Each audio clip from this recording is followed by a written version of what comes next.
Good morning to all of you. पिछले video व्याख्यान में हमने स्वतंत्रता की परिभाषा और अर्थ को समझने की कोशिश की थी और इस बात पर गहन चर्चा की थी कि राजनीति विज्ञान में स्वतंत्रता को दो रूपों में समझा जाता है। एक है सकारात्मक स्वतंत्रता और दूसरी है नकारात्मक स्वतंत्रता।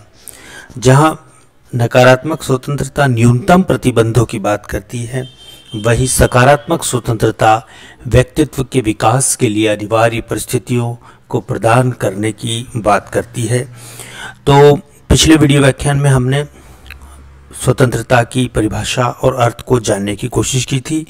विभिन्न परिभाषाओं से हमने परिचय प्राप्त किया था और निष्कर्ष के रूप में हमने स्वतंत्रता की एक सामान्य परिभाषा करते हुए कहा था कि स्वतंत्रता जीवन की ऐसी अवस्था का नाम है जिसमें व्यक्ति के जीवन पर न्यूनतम प्रतिबंध हो, ये बात हुई नकारात्मक की, और व्यक्ति को अपने व्यक्तित्व के विकास हेतु अधिकतम सुविधाएं प्राप्त हो, ये बात हुई सकारात्मक स्वतंत्रता की।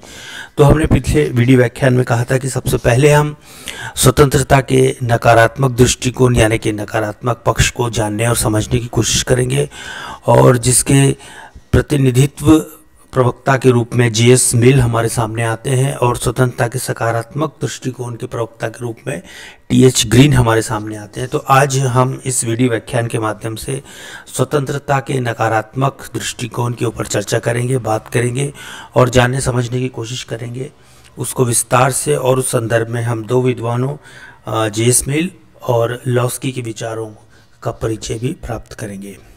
शुरू करते हैं इस वीडियो को। स्वतंत्रता के नकारात्मक दृष्टिकोण का सबसे अधिक प्रमुख रूप से प्रतिपादन हमें जे.एस. मिल के द्वारा 1859 में प्रकाशित अपने निबंध स्वतंत्रता ऑन लिबर्टी में दिखाई देता है। मिल का कथन था कि व्यक्ति का उद्देश्य अपने व्यक्तित्व का उच्चतम एवं अधिकतम विकास है और यह विकास केवल स्वतंत्रता के वातावरण में ही संभव है। यदि व्यक्ति को यह स्वाधीनता न दी जाए तो मानव जीवन का मूल लक्ष्य विफल हो जाएगा। समाज की उन्नति और विकास के लिए भी व्यक्ति को अधिकतम स्वतंत्रता, स्वाधीनता देना आवश्यक है। और इस प्रकार मिल के अनुसार व्यक्ति के जीवन में राज्य का न्यूनतम हस्तक्षेप और अधिकतम संभव सीमा तक व्यक्ति को अपनी इच्छा अनुसार जीवन व्यतीत करने की छूट ही स्वतंत्रता है, और इसे अपनाने पर वह बल देता है। मिल व्यक्ति स्वतंत्रता की इस स्थिति का प्रबलतम समर्थक के रूप में हमारे सामने आता है और उसने व्यक्ति स्वतंत्रता के दो पहलुओं पर बल दिया है, विचार स्वतंत्र और कार्य स्वतंत्रता। तो इस तरह से हमें मिल के विचारों में विचार स्वतंत्र और कार्य स्वतंत्र, इस तरह से दो पहलू हमें उनके नकारात्मक स्वतंत्रता के कॉन्सेप्ट के दिखाई देते हैं। मिल के अनुसार प्रत्येक व्यक्ति को विचार और अभिव्यक्ति की पूर्ण स्वतंत्रता प्राप्त होनी चाहिए तथा राज्य की ओर से किसी भी प्रकार की विचारधारा या भावक अभिव्यक्ति पर कोई बंधन नहीं लगाया जाना चाहिए। मिल ने न केवल सामान्य व्यक्तियों वरन सनकी व्यक्तियों को भी विचार के स्वतंत्रता देने की बात कही है। तो यहाँ पर हम ये देखते हैं कि जे.एस. मिल अभिव्यक्ति की स्वतंत्रता को इतना अधिक महत्व देते हैं कि वो सनकी व्यक्ति जिसका कि मानसिक संतुलन भी ठीक ना हो, उस व्यक्ति को भी वो अपने बोलने की आज़ादी, अभिव्यक्ति की आज़ादी से वंचित करने के पक्ष में नहीं है। अब कार्य स्वतंत्रता जो पहलू है उनके स्वतंत्रता के कॉन्सेप्ट का, उसमें उन्होंने दो भागों में उसे विभाजित किया है। पहला है स्वयं विषयक, सेल्फ रिगार्डिंग, अर्थात व्यक्ति के व्यक्तिगत जीवन में से संबंधित जो भी स्वतंत्रता है वो उसे प्राप्त होनी चाहिए। दूसरा है पर विषयक, अदर रिगार्डिंग, अर्थात ऐसे कार्य जिनका प्रभाव समाज के अन्य व्यक्तियों के जीवन पर भी पड़ता है। अब किसी व्यक्ति को क्या खाना है, क्या पीना है, क्या रहना है, कैसे बाल कटवाने हैं, किस कलर के कपड़े पहने, ये एक व्यक्तिगत क्षेत्र का मामला है और इस चॉइस से, इस चयन से, क्योंकि अन्य व्यक्तियों के जीवन पर कोई खास प्रभाव नहीं पड़ता, तो यहाँ पर मिल ऐसे पहलू, ऐसे भाग के विषय में पूर्ण स्वतंत्रता का पक्षधर है। किंतु जहाँ पर दूसरे पहलू की बात की जाए, दूसरे पक्ष की बात की जाए, जो है कि पर विषयक है, यानी अदर्स रिगार्डिंग है, अर्थात ऐसे कार्य जिनका प्रभाव समाज के अन्य व्यक्तियों के जीवन पर भी पड़ता है, उन मामलों में निश्चित रूप से जीएस मिल कुछ प्रतिबंधों के अधीन ही स्वतंत्रता को स्वीकार करते हैं। मिल का कथन है कि स्व विषयक कार्य में व्यक्ति को पूर्ण स्वाधीनता प्राप्त होनी चाहिए, लेकिन पर विषयक कार्यों में व्यक्ति की स्वतंत्रता सीमित होती है, विशेषकर जबकि उसके कार्यों से समाज के अन्य व्यक्तियों की स्वतंत्रता में बाधा पहुंचती हो। मिल व्यक्ति स्वतंत्रता की रक्षा न केवल राज्य के हस्तक्षेप के वरन अपितु असहिष्णु समाज, बहुमत और परंपराओं के दबाव से करने के लिए भी प्रयत्नशील है। मिल व्यक्ति के जीवन पर न्यूनतम प्रतिबंधों की स्थिति को ही स्वतंत्रता का नाम देते हुए स्वतंत्रता के नकारात्मक दृष्टिकोण को प्रतिपादित करते हैं। आज की परिस्थितियों में भी यदि मिल के विचारों को देखा जाए तो निश्चित रूप से इसे वास्तविक स्वतंत्रता के रूप में नहीं कहा जा सकता, क्योंकि आज का जो समाज है वो काफ़ी जटिल है और इसी कारण ऑर्नेस्ट बार्कर ने आलोचना करते हुए जेएस मिल की कहा है कि मिल हमें खोखली स्वतंत्रता और काल्पनिक व्यक्ति का ही पैगंबर लगता है।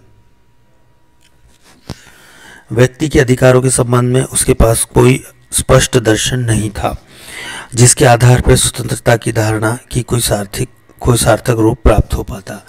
अगले जो विचारक हमारे सामने आते हैं, जो कि नकारात्मक स्वतंत्रता के प्रतिपादक के रूप में उनको नहीं समझा जा सकता, क्योंकि उनके विचार परिवर्तनशील हैं।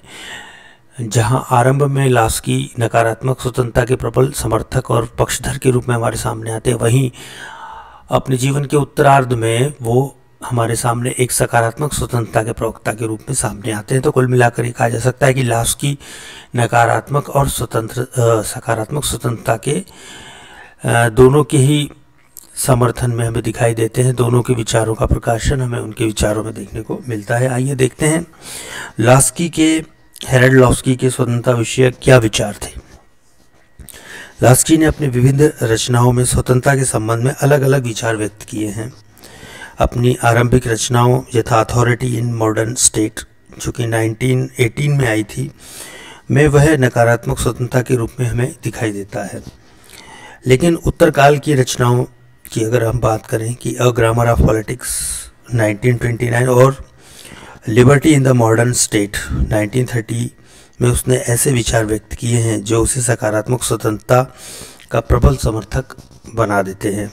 लास्की अपनी प्रारंभिक रचनाओं में इस बात पर बल देता है कि व्यक्ति के जीवन पर अनुचित प्रतिबंधों का अभाव होना चाहिए, लेकिन अपने उत्तरवर्ती रचनाओं में उसने स्वतंत्रता के 3 रूपों की ओर संकेत किया है, और ये रूप हैं व्यक्तिगत स्वतंत्रता, राजनीतिक स्वतंत्रता और आर्थिक स्वतंत्रता। व्यक्तिगत स्वतंत्रता व्यक्तिगत जीवन और अपनी इच्छा अनुसार जीवन व्यतीत करने की स्थिति है, और राजनीतिक स्वतंत्रता का अर्थ है राज्य के मामलों में सक्रिय हो पाने की शक्ति। व्यक्तिगत और राजनीतिक स्वतंत्रता की तुलना में लास्की आर्थिक स्वतंत्रता को अधिक महत्व देता है, और आर्थिक स्वतंत्रता का आशय उसका यह है कि प्रत्येक व्यक्ति को अपने योग्यता अनुसार रोजी कमाने का अवसर प्राप्त हो और वह बेकारी से मुक्त रहे। वह आर्थिक स्वतंत्रता के अंतर्गत व्यक्ति की आर्थिक सुरक्षा और उद्योगों में लोकतंत्र के समावेश को भी स्थान देता है। 1930 ईस्वी के बाद लास्की ने इस बात पर बहुत अधिक बल दिया कि स्वतंत्रता का विचार समानता के साथ जुड़ा हुआ है, और समानता के बिना स्वतंत्रता एकांकी तथा अपूर्ण है। इस प्रकार लास्की जो है नकारात्मक स्वतंत्रता और सकारात्मक स्वतंत्रता दोनों के ही प्रबल समर्थक के रूप में हमारे सामने आते हैं। अपने जीवन के उत्तरार्ध में तो लास्की ने सकारात्मक स्वतंत्रता का प्रबल रूप से पक्ष ग्रहण किया है, और इस दृष्टि से लास्की के नाम को सकारात्मक स्वतंत्रता के साथ ही साथ नकारात्मक स्वतंत्रता के साथ भी जोड़ा जाता है, लेकिन मुख्य रूप से उनको सकारात्मक स्वतंत्रता का पक्षधर ही माना जाता है, क्योंकि उन्होंने काफ़ी प्रबल रूप से सकारात्मक स्वतंत्रता का समर्थन किया था। तो इस तरह से हमने पिछले 2 वीडियो व्याख्यानों में, जिसमें से एक में हमने स्वतंत्रता के अर्थ और परिभाषाओं को समझा, नकारात्मक और सकारात्मक पक्ष की प्रारंभिक जानकारी प्राप्त की, और आज के इस वीडियो व्याख्यान में विशेष रूप से हमने स्वतंत्रता के नकारात्मक पक्ष, जिसके प्रवक्ता जेम्स मिल हैं, उनके विचारों को जाना, और साथ ही साथ हमने लास्की के विचारों का परिचय भी प्राप्त किया, जो अपने जीवन के आरंभिक समय में जहाँ नकारात्मक स्वतंत्रता के समर्थक के रूप में हमें दिखाई देते हैं, वहीं अपने उत्तर काल की रचनाओं में बाद के जीवन में वो हमें सकारात्मक स्वतंत्रता के पक्षधर दिखाई देते हैं। इस तरह से ये हमने आज राजनीति विज्ञान की एक महत्वपूर्ण संकल्पना स्वतंत्रता के नकारात्मक पक्ष की जानकारी प्राप्त की। अगले वीडियो व्याख्यान में हम राजनीति विज्ञान में स्वतंत्रता के सकारात्मक पक्ष, जिसके प्रवक्ता टी.एच. ग्रीन हैं और बोसांके का नाम भी लिया जा सकता है, उनके विचारों को जानने समझने की कोशिश करेंगे। वीडियो में बने रहने के लिए बहुत बहुत धन्यवाद। आपका दिन शुभ और मंगलकारी हो। धन्यवाद।